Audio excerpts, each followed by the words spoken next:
미국 경제와 증시에서 가장 핫한 이슈들 분석해보는 시간이죠. 김석환의 마켓 트리거 시작합니다.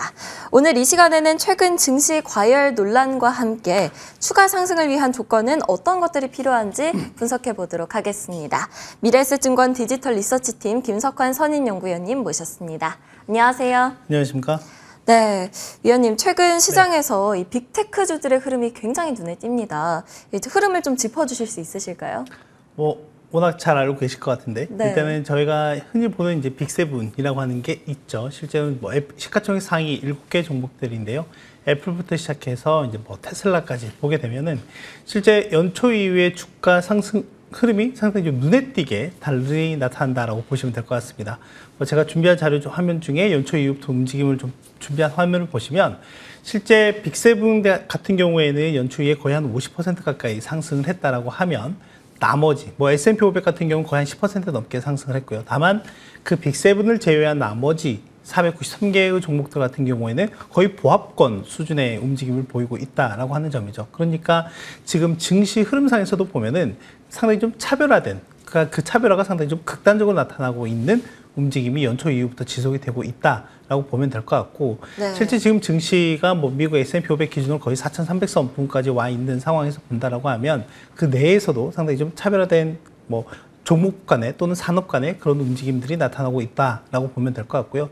실제 이제 이런 모습들 같은 경우에는 여러 차례 말씀 좀 드리긴 했지만은 이 상승의 움직임 그 정도가 그 양적인 면이나 또는 질적인 면들에서 좀 찾아봤을 때 실제 질적인 면은 상당히 좀 떨어지는 모습들이 있다라고 볼 수가 있을 것 같습니다.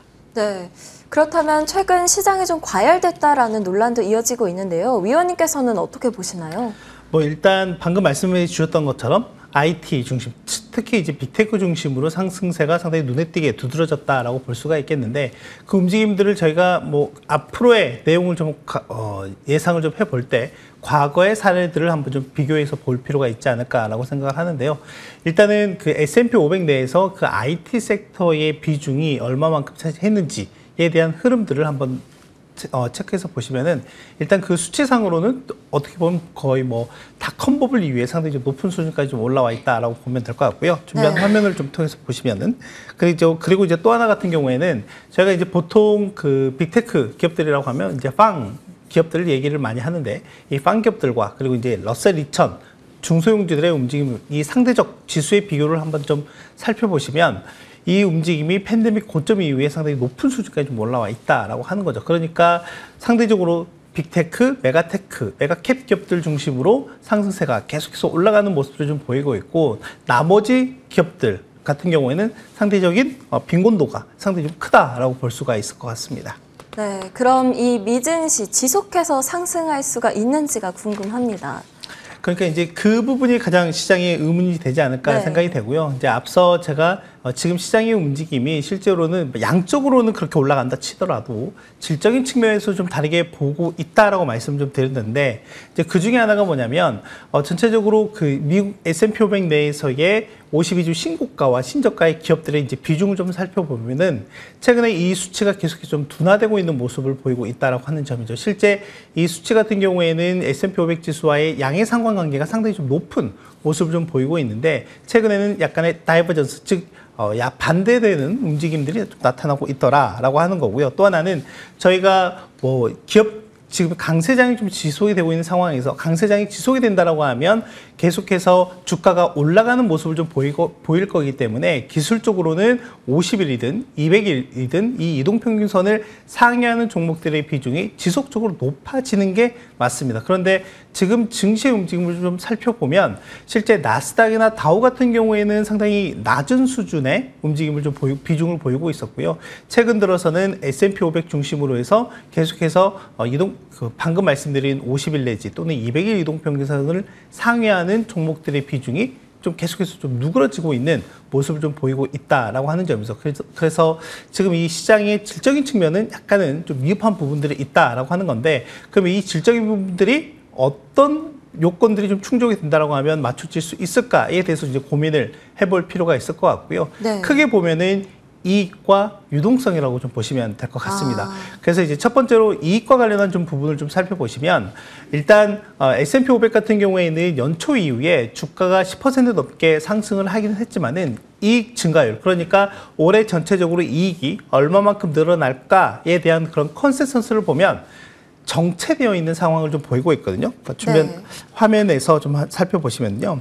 실제로는 정체되어 있는 모습을 좀 보이고 있기 때문에 이익과 주가 간의 좀 괴리가 발생을 하고 있다라고 좀 보시면 될 것 같고, 앞서 제가 이제 기술주가 상당히 좀 강세의 모습을 좀 보였다라고 말씀드렸는데, 상대적으로 기술주는 특히 나스닥 100 지수 같은 경우에는 연초 이후에 이익 증가율이 대략 한 8% 정도는 됩니다. 다만 주가 상승률이 거의 50% 되기 때문에 어떻게 보면은 여기에 대해서 좀 상대적으로 고평가 논란이 있을 수밖에 없다라고 보면 될 것 같고요.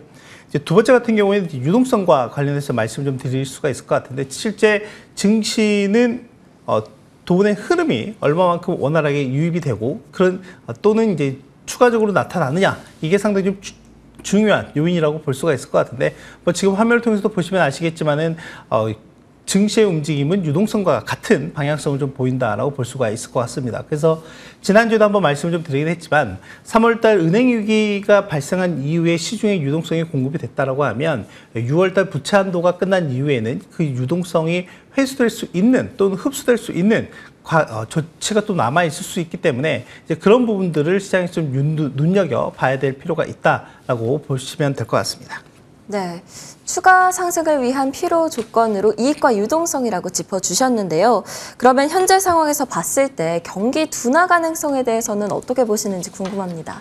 일단 제가 보고 있는 매크로 지표 상에서는 증시의 움직임은 상당히 좀 견조한 모습을 좀 보이고 있지만, 제가 보고 있는 매크로 지표 상에서는 현재 경기 상황이 썩 좋다라고 이렇게 나오고 있는 지표들이 그리 많지 않다라고 하는 거죠. 그렇기 때문에 시장에서도 주요 이제 이코노미스트라든지 또는 전략가들을 중심으로 해서 계속 나오고 있는 내용 중에 뭐냐면 경기 둔화에 대한 얘기들을 좀 하고 있는 상황이고, 뭐 아시겠지만 지난해부터 미국 연준이 지금 기준금리 인상을 계속해 오고 있는 시점에서 보면은 역사적으로 상당히 역사적으로 그리고 이례적으로 상당히 빠른 속도로 올라와 있는 상황이고, 지금 현재 5.25%라고 하는 금리 상단 레벨이 충분히 미국 경제가 현재까지는 버틸 수 있는 그런 여건을 좀 만들어지고 있는 상황이긴 하지만, 이게 이제 하반기에 가서 어떻게 작용이 될지는 계속 연준에서도 얘기하는 것처럼 이 통화정책이라고 하는 게 충분한 시차를 두고 발생을 한다라고 본다라고 하면, 이 그 시차에 대한 영향이 하반기부터는 되게 본격화될 가능성이 있다라고 하는 거고, 이제 그런 측면들에서 본다라고 하면 제가 소비자 신용과 관련한 부분들에서 나타날 수 있는 변화들도 이미 한두 주 전에 말씀을 좀 드렸던 것 같은데요. 이제 시장에서도 좀 그런 부분들이 나타나고 있습니다. 지난주에 미국의 ISM 제조업 지수가 발표가 됐고, 그리고 이번 주 월요일에 서비스 PMI 지표가 발표됐는데, 두 지표 모두 실제로는 시장 예상보다 그렇게 썩 좋게 나오지 않았다라고 볼 수가 있겠는데요. 그리고 실제 시장에서 같이 이런 지표들과 동조화해서 볼 수 있는 실물 경기 지표들이 있습니다. 뭐 일단 가장 대표적으로 물류 지표라고 할 수 있는 다우존스 운송 평균 지수라고 하는 것들이 있고요. 또 하나는 저희가 3월 달에 은행 사태를 좀 겪으면서 미국 내 중소형 은행들의 주가 움직임을 살펴볼 수 있는 중소형 은행주 ETF가 있거든요. 이 세 지표 간의 좀 움직임들을 좀 살펴보면 각각 실물 경기를 대표적으로 볼 수 있는 지표들인데, 이제 S&P 500까지 포함을 하면, 근데 이 지표들 간의 모든 게 다이버전스, 즉 앞서 말씀드렸던 것처럼 그러니까 방향성이 같이 가는 것들인데, 최근 들어서는 그 방향성이 엇갈리는 모습들이 좀 나타나고 있더라라고 하는 거고요. 이제 그런 측면에서 본다라고 하면 앞서 말씀드린 증시의 과열 또는 증시의 고평가 논란과 좀 맥을 같이 하고 있다라고 좀 볼 수가 있을 것 같고, 그리고 또 하나는 이제 가장 대표적인 게 저희가 볼 수 있는 게 경기 선행지수라고 볼 수가 있을 것 같습니다. 경기 선행지수 같은 경우에는 이미 역사적으로 그 임계치가 전년 동월 대비로 한 4% 정도를 하회하는 시점부터는 계속해서 경기 침체에 대한 가능성이 높아지고 있다라고 볼 수가 있을 것 같은데요. 지금 화면상에서는 빨간색 점선으로 그어져 있는 게 바로 임계치라고 볼 수가 있겠는데, 이미 현재 시점에서 미국 경기는 그 임계치를 좀 넘어서고 있는 시점이라고 좀 볼 수가 있을 것 같고, 이제 시장 내에서 나타나는 여러 가지 지표들에서도 보면은 침체의 가능성에 대해서도 얘기를 그 확률 자체가 상당히 좀 높아지고 있는 시점이라고 좀 볼 수 있을 것 같습니다. 네, 알겠습니다. 지금까지 미래에셋증권 디지털 리서치팀 김석환 선임연구위원님과 함께했습니다. 감사합니다. 감사합니다.